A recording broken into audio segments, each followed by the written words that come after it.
At Democratic Party headquarters in Washington, Democratic leader Nancy Pelosi proclaimed a new day in the nation's capital. We will have a responsibility to find our common ground where we can, stand our ground where we can't, but we must try. A Democratic Congress will work for solutions that bring us together because we have all had enough of division. Pelosi is now on track to become the next Speaker of the House, thanks to Democrats like Jennifer Wexton, who won a Republican House seat in Virginia. I've been saying since the beginning of this campaign that change is coming to America, and change is coming to Virginia 10. And that change came tonight.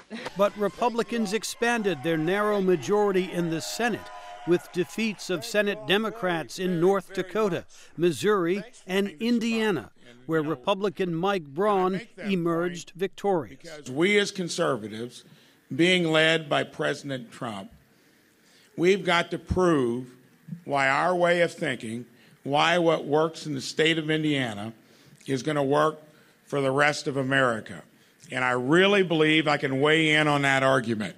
At the White House, spokeswoman Sarah Sanders said President Trump was pleased that Republicans had held the Senate. Again, most of the candidates that the president actually went in, campaigned for, and who embraced the president are doing well tonight. And at the end of the day, the president's going to work with whoever comes into office. The president's tough campaign rhetoric motivated voters on both sides, says analyst Rebecca Gill.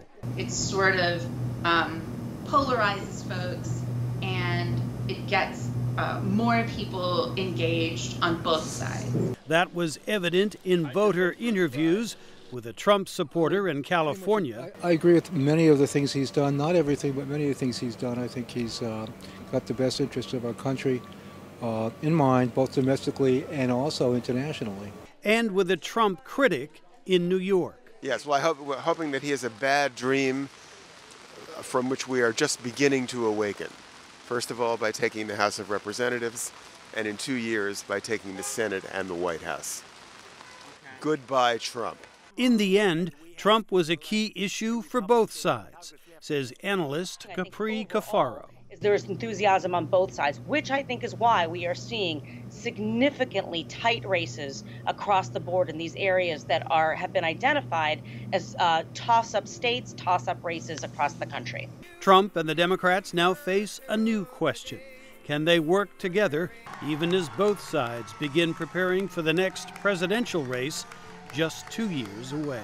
Jim Malone, VOA News, Washington.